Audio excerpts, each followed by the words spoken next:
My sister-in-law invited me on a family vacation, but her cruel prank at the airport triggered my past trauma and tore the family apart. I, 27 female, have been with my husband Aaron, 27 male, for 3 years. We've known each other for 6. He has an older sister, Sophie. And that's who's caused this entire commotion in the family that I'm going to talk about. So 3 weeks ago, Sophie asked me if I'd be willing to accompany her on an all-women family holiday to Spain with her, my mother-in-law, and my husband's cousin Nadia, 27 female. Nadia and Aaron are a lot closer than he and Sophie, in spite of being first cousins as opposed to biological siblings, because they were in the same grade and went to the same high school. As a result, I'm a lot closer to Nadia as well. Initially, I wasn't too inclined to go on a family vacation because I didn't think it would be that fun with Sophie and my mother-in-law. But afterwards, Nadia and I had a chat, and she told me that she wanted a break, so she was willing to go and wanted me to come along too. She convinced me, and I agreed to go on the trip. Sophie was the one sponsoring the flight tickets and the stay at the hotel, which wasn't a problem for her whatsoever because she was filthy rich thanks to her husband, who's a neurosurgeon. She runs an event management company, but everyone knows that the company pretty much runs itself. She just doesn't want to come off as a socialite who doesn't work. She has a degree in literature, but she's never used it and believes that college had been a total waste of time for her, except for the part where she met her current husband through a friend of hers at a party. Aaron has told me that Sophie has been spoiled rotten by her parents ever since childhood, and whatever she wanted, she got. That has extended into adulthood, and even now, she thinks that just sulking, pouting, and the silent treatment will be enough to manipulate people into doing what she wants. It doesn't help that her husband and her parents still encourage such infantile behavior. But Aaron, Nadia, and I know when to ask her to cut the crap, so she doesn't try to behave the same way with us. If I'm being honest, I've never particularly liked Sophie, but since she's never been outright mean to me, I've put up with her for the sake of the family. Anyway, I agreed to go on that trip with her, and 3 days back, we were finally about to leave. The airport is kind of far away from my house, so I had to leave early, and I ended up reaching there about half an hour early as well. I was pretty bored while waiting for the rest of the party to arrive, so I decided to scroll through my phone instead.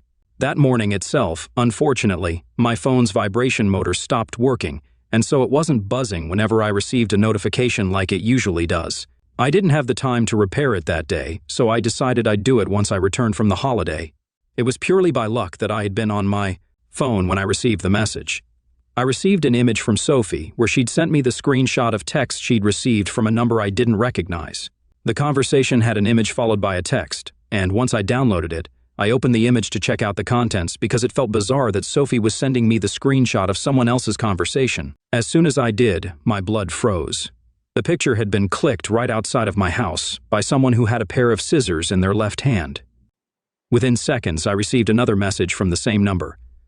"Tell your darling brother's wife that I'm back." Sophie followed that screenshot up by saying that she'd received this text from an unknown number a couple of minutes ago, and that she was terrified because she thought Aaron was in danger.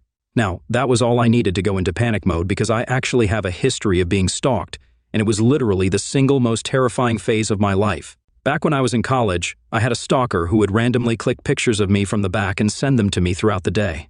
He wouldn't text me on my number but would use dummy social media accounts to talk to me. He'd ask me to meet him at certain spots, but he'd never show up. I wouldn't go unarmed, and I was trained in jiu-jitsu, but even then I felt very afraid of what would happen. This went on for 2 whole months, and I didn't tell anyone because I was scared of what he might do if I did. Initially, I tried to get the guy to stop, but he texted me and told me that if I breathed even a word of this to anyone, then I'd be in big trouble. He had even sent me a similar picture from right outside my parents' house to threaten me, scissors and all. I was terrified, so I didn't tell anyone, and just kept silently praying for my safety whenever I'd have to attend classes. After the first few weeks, I stopped leaving my dorm room for anything but classes and food. Eventually, it got to a point where I refused to leave my room at all because I kept receiving pictures of myself so frequently. It was then that my roommate finally realized that something was wrong and forced me to tell her. After that, we went to the police to report this. Within a few days, an arrest had been made, and, very ironically, it happened to be a guy from the computer engineering department. He was a senior and had a history of making girls on campus feel creeped out or harassed. Unfortunately, he'd taken a liking to me, and so he started stalking me. Because he specialized in cyber safety, he was able to find out a lot about me from my social media accounts, which happened to be public at the time. He'd also simultaneously been stalking another girl who hadn't reported this for the same reasons as me. Once he was caught, he was kicked out of college, and that was the end of him terrorizing me and other women. From what I heard, his parents took him back after a couple of days, and he ended up back in his home country. It's been several years since that, and I had almost forgotten about him. But as soon as I saw that image, all the terror came rushing back, and I instantly called. I told Sophie to get to my house as soon as possible, but luckily forgot to mention that I'd already called the cops, because I was more concerned about trying to warn Aaron instead. I got a cab within minutes and started trying to call my husband desperately because I knew that he was still asleep. It was 8 in the morning at the time, and my husband has a tendency to sleep late on the weekends, so I knew it wouldn't be easy for me to get through to him. But luckily, he did answer me when I called him for the first time. I could tell that he'd just woken up because he sounded drowsy, but I didn't have time to spare, so I told him to arm himself with something heavy, lock himself in the bedroom, and block the door somehow. He was confused, but as soon as I mentioned the picture, he told me he understood and did as I told him. I stayed on the call with him throughout the 45-minute cab ride home, even as the cops arrived and inspected the house. I did not check my phone in the meantime, and since the vibration feature was gone, I wasn't getting any physical reminders from the notifications to remind me either. By the time I reached home, their inspection was almost over, and they hadn't found anyone suspicious in the vicinity. I was having a full-blown panic attack by the time I reached home, and it took me several minutes and half a bottle of water to finally calm down.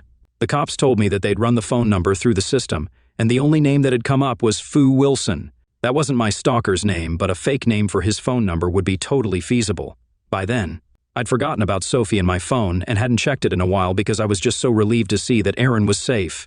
The cops who'd come to my house informed me that they'd sent 2 cops separately to track this person after the cybercrime department had traced the sender, and they were currently bringing them to the police station. Aaron and I headed over to the nearest police station. Within a few minutes of our arrival, Sophie was dragged in by 2 cops while she sobbed violently. I think most people have been able to guess what happened by now, and yeah, it's exactly what you guys think. For whatever reason, Sophie had thought that it would be a good idea to pull a prank on me this morning, just to mess with me a little before our trip. She'd met a friend of mine from college for work a couple of days back, and of course, I'd come up while they were discussing families. Once they discovered the connection, my old college mate told her all about my stalker in college, which was something I'd become very popular for. I'm not bragging, but after the stalker incident, my popularity among the students and teachers alike had pretty much skyrocketed, because everyone likes a good scandal. I never thought it was fun to be pointed at and whispered about, but people had remembered, and I guess we're still talking about it. After finding out about my past stalker, Sophie had decided that she was going to prank me on the morning of our flight, and it'd be fun. So she'd used a phone number that she'd taken up a couple of days ago under a fake name, just for this purpose. To text herself an image that she'd clicked a few days ago right in front of our house with the scissors and an outstretched arm. Of course, now that I paid attention to the hand that I saw in the photo, I could tell it wasn't a man's hand at all. But she'd made the effort to remove her nail paint, so when I received that picture the first time, it was hard for me to tell while being so panic-stricken at the very idea. The fear had messed with my mind, and I'd missed a lot of important things that hinted at this being a prank. But at the end of the day, it didn't matter. It had been a traumatic thing for me back in college, and the thought of going through that again really scared me, especially when Aaron and his safety were at risk. It wasn't fun at all and ended with an embarrassing visit to the police station, where she was let off with a warning. Aaron and I ended up wasting our time and energy worrying about the return of my stalker when we had nothing to worry about. I was beyond angry when I left the station and just let her have it. I must have screamed at her for more than 15 minutes, and by the time I was done, she was bawling again. But I didn't care. She tried to make a mockery out of something that was a really traumatic and scary experience for me, and because of her own stupidity, she'd landed us all in an embarrassing situation, so she could cry her tears all she wanted. But I wasn't going to feel even an iota of sympathy for her. Aaron and I drove back home that day, and on the ride back, I told Nadia all about what had happened. Even she ended up canceling the trip because, let's be real, nobody wants to hang out with someone like Sophie after they go above and beyond in their stupidity. That entire day, I did nothing but try to calm my nerves because it had been a crazy morning, and I still hadn't gotten over the stalker scare. The threat had felt very real at the time, and even after finding out it wasn't real, it was very difficult for me to shake off the fear because it had been the darkest time for me when it happened back in college. I'll admit I was still pretty spooked by it. That day, I didn't talk to anyone apart from Aaron and a little to Nadia. I didn't get any notifications either because I turned my phone off for the day. I'd had enough. It was only 2 days ago that I found out that my mother-in-law and Sophie had pretty much filled my entire inbox with their messages regarding how I had been the one to overreact at a silly little prank, and that it had been cruel of me to tell Nadia to back out of the vacation as well. I hadn't even told Nadia not to go on the trip. I just told her about what Sophie had done. The decision not to go on the trip was hers alone, and I had no part in it. Apparently, Nadia and Aaron had turned everyone against Sophie, And now nobody in the family wanted to speak to her after what she'd done, including my own father-in-law, her dad. My mother-in-law and Sophie think that I'm the one behind this, but I hadn't even told anyone about what had happened. I couldn't have, because I didn't even use my phone that day. It was all Nadia and Aaron who'd informed the other cousins, and generally just the younger folks of the family, who are now cutting Sophie off. They think that I'm the one who now owes Sophie an apology because what she did was just a harmless prank. But what's happening to her is real and hurtful. She's being cut off by her own family, and that's why now she's the victim here. I spoke to Aaron about this after I read their texts, and he told me that there's no reason for me to feel sorry for her at all. Neither he nor Nadia feel sorry for telling everyone else about this. What she did to me was undoubtedly cruel and not just a harmless prank. It would have been harmless if it didn't trigger my past trauma to the point of making me unable to think or do anything else for an entire day, but we all know the mental toll that it took on me. I agree, because it wasn't harmless at all. I had been paralyzed with anxiety for one whole day because of what she did, so now she deserved every bit of this. Plus, she didn't even apologize to me and just kept crying, so I don't know why she even expected me to feel sorry for her when she didn't feel sorry for me. I think that's very hypocritical of her, but I don't expect any less. After I read the text and spoke to Aaron about it, I was just going to ignore her because I had no intention of wasting my own time by speaking to her and trying to reason with her. But she just kept texting me again and again. It was clear that she was just trying to make me feel guilty about what had happened, and I knew that she fully believed that she could manipulate me into apologizing and getting the family back on good terms with her again. It just got on my nerves after a while, so in a moment of frustration, I actually ended up responding to her. I texted her back saying that I was glad that she'd chosen to play such an insensitive and cruel prank on me, because that just revealed what an awful piece of work she was to everyone, and she only had herself to thank for the situation she was in right now. I also told her that I had nothing to do with the other relatives cutting her off, but I wish I did, because then I'd have the satisfaction of knowing that I'd helped in cleaning up the trash from the family. I ended the message by saying that she was as much of a pig on the inside as she was on the outside, referring to the fact that she was slightly on the chubby side. I'm not. Generally someone who judges people by their bodies, because I have been bullied for my own body in the past for being excessively skinny. But here, I just wanted Sophie to feel bad.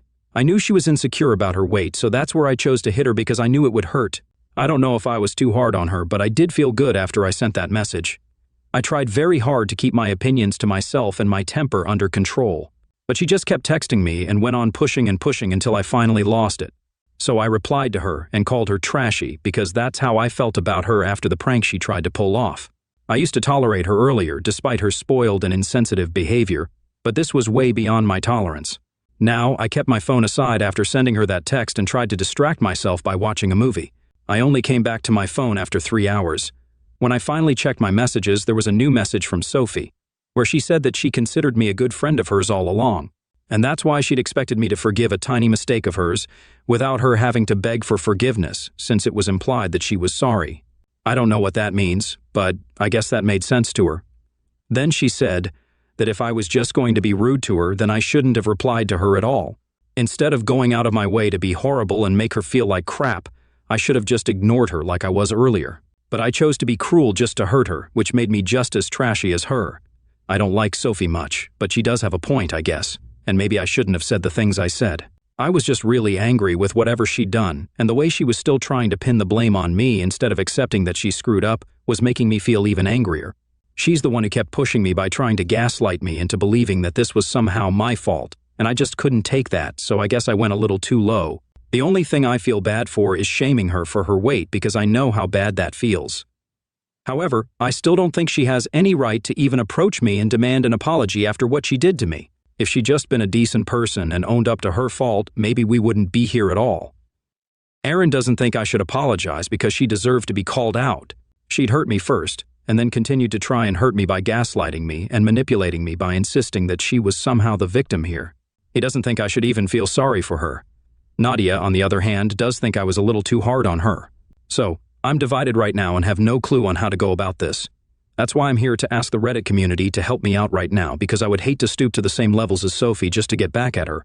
I love Aaron, but he's not always the best person when it comes to emotional situations like these. I also love Nadia, but she's a little too emotional, unlike Aaron. What I need right now is completely unbiased judgment, keeping in mind the circumstances. So, AITA for calling my heavy sister-in-law a pig to insult her insecurities after she tried to pull a prank on me that made light of my past trauma.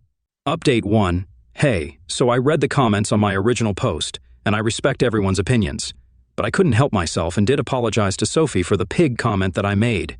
I'm not sorry about anything else that I said, but I just couldn't live with myself knowing that I'd attacked someone for the way they look, knowing how bad it had made me feel when I'd gone through the same thing in the past. As someone who knows how it feels to be bullied for things that are not in my control, I think I did what I had to do to get this thing off my conscience. I just sent the apology text 5 minutes ago and she hasn't opened it yet, but I hope she does and accepts it. Although I'll be fine even if she doesn't, because I'll know that I tried my best. After that, it's up to her if she wants to accept the apology or not. I'm not speaking to my mother-in-law, though. She had no part to play in any of this, so I don't know why she felt the need to rush to her daughter's defense, especially when she knew what Sophie had done was wrong. Literally, all of her texts were like, "Yeah, Sophie screwed up, but," or "I understand why you're mad, so." If she knows why I'm annoyed at Sophie, then why exactly does she expect me to apologize to Sophie? It doesn't even make sense. Honestly, I just think she wants me to feel bad for Sophie.